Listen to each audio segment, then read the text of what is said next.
(2006년 6월 17일) 수요일 명지대학교 배움의 새벽 목성에 오신 성도님들을 환영합니다.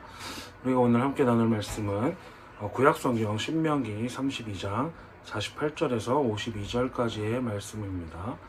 제가 세번역 성경으로 봉독하도록 하겠습니다. 바로 같은 날 주님께서 모세에게 말씀하셨다. 너는 여리고 맞은쪽 모압 땅에 있는 아바림 산지르기를 타고 느보산 꼭대기에 올라가서 내가 이스라엘 자손에게 소유로 준 가나안 땅을 바라보아라. 너의 형 아론이 호르산에서 죽어 백성에게로 돌아간 것 같이 너도 내가 오른 이 산에서 죽어서 조상에게로 돌아갈 것이다. 이는 내가 신 광야에 있는 가데스의 무리바 샘에서 물이 터질 때에 이스라엘 자손이 보는 데서 믿음 없는 행동을 하고 이스라엘 자손에게 나의 거룩함을 나타내지 않았기 때문이다. 너는 내가 이스라엘 자손에게 주는 저 땅을 눈으로 바라보기만 하고 그리로 돌아가지는 못할 것이다. 아멘. 오늘 말씀은 멈출 때 완성되는 것이라는 제목으로 함께 하고자 합니다. 보통 완성이라는 단어를 떠올릴 때 끝까지 달려가서 뭔가 고지의 깃발을 꽂는 장면을 상상하곤 합니다.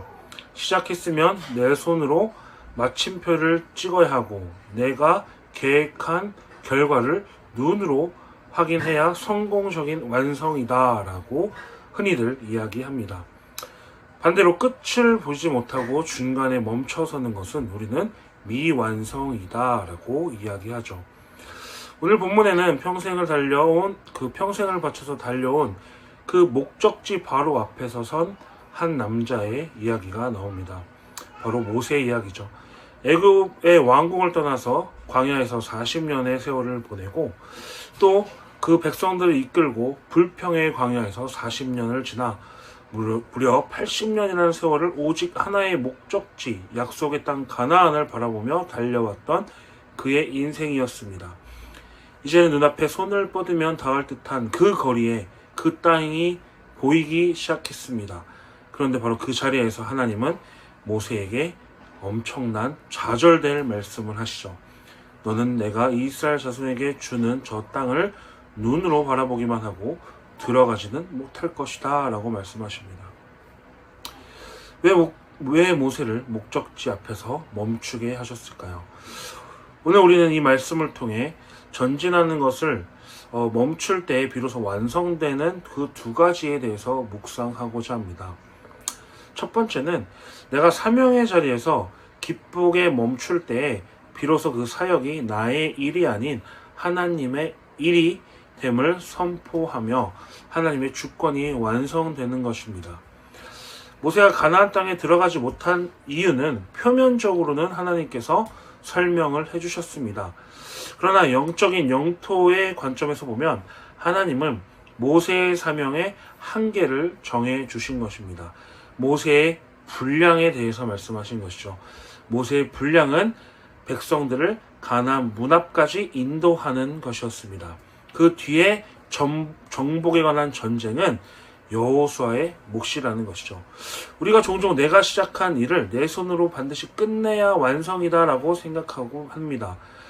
내가 이 가정의 문제를 다 해결하고 나서 내가 이 교회 사역을 끝까지 내가 내 힘으로 완수해서 열매를 먹어야지만 그것이 완성이라고 생각하는 것이죠. 내가 끝을 보려고 하기 때문에 조급하고 뜻대로 되지 않으면 화가 나고 혈기가 나고 낙심하기도 하는 것입니다. 사역의 주인공이 나로 변해 있기 때문이죠. 진짜 믿음은 여기까지다 라고 하실 때 기쁘게 마침표를 찍을 수 있는 믿음과 신뢰입니다. 내가 멈추어도 하나님의 역사하심과 하나님의 그 사역은 끝나지 않음을 선포하고 신뢰하는 것이죠. 나의 멈춤은 실패가 아닙니다. 내가 손을 떼고 멈출 때 비로소 하나님이 일하기 시작한 때라는 것을 우리는 기억해야 할 것입니다. 두 번째는 땅을 향한 질주를 멈출 때 하나님이 예비하신 진정한 안식과 보상이 완성된다는 것입니다. 비록 밟진 못했지만 모세야, 내 평생의 수고가 헛되지 않았다. 내가 인도한 이 백성이 이제는 저 땅에 들어갈 것이다 라며 그의 눈물과 땀방울을 하나님께서 위로하고 계십니다. 만약에 모세가 가나안 땅에 들어갔으면 어떻게 됐을까요? 늙고 지친 몸으로 또다시 피비린내 나는 그 전쟁터를 겪어야 했을 것입니다. 백성들은 여전히 하나님보다 모세를 신처럼 떠받들며 그에게 또다시 원망과 여러 가지를 요구했을지도 모릅니다. 하나님은 모세를 가나안에 거친 전쟁터가 아니라 하나님의 따뜻한 품으로 부르신 것입니다. 모세에게 최고의 보상은 가나안 땅이라는 그 흙이 아니라 평생 동행하셨던 그 하나님의 품에 안겨 누리는 영원한 안식이었던 것입니다. 거친 이 땅에서의 질주를 멈추게 하심으로 하나님은 모세에게 가장 영광스럽고 완벽한 안식을 허락해 주셨습니다. 말씀을 정리하겠습니다. 열심히 기도하고 달려왔는데 인생의 장벽 앞에서 원치 않게 멈추게 되셨습니까?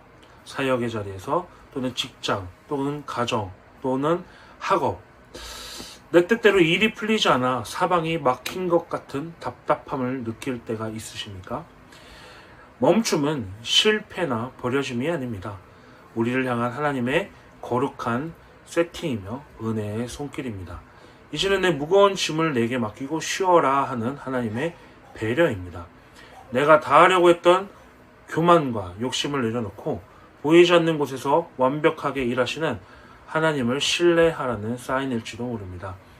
우리의 계획이 멈추는 그곳에서 하나님의 위대한 계획이 바로 시작되는 것입니다. 오늘 하루 멈출 때에 완성되는 하나님의 나라와 은혜를 기억하시면서 모세처럼 느보산 꼭대기에서의 약속의 성취를 믿음으로 바라보며 나를 향한 은혜의 멈춤에 감사함으로 순종하는 복된 하루가 되기를 축복합니다. 기도하겠습니다. 은혜의 하나님, 평생을 달려온 모세를 멈춰 세우신 하나님의 기쁜 뜻을 묵상합니다. 우리는 내 손으로 결과를 보고 싶어하고 내가 주인공이 되려고 합니다. 주님이 내 삶 가운데서 멈추라고 하실 때 아멘으로 순종하며 무거운 짐을 주님께 맡기는 믿음을 허락하여 주시옵소서. 내가 선 자리가 바로 멈춤의 자리일지라도 낙심하지 않게 하시고 내가 멈출 때 비로소 완성하시는 하나님의 주권과 진정한 안식을 허락하여 주시옵소서. 오늘 하루도 주님의 일하심을 신뢰하며 평안을 누리는 삶이 되기를 소망하며 예수님의 귀한 이름으로 기도드립니다. 아멘.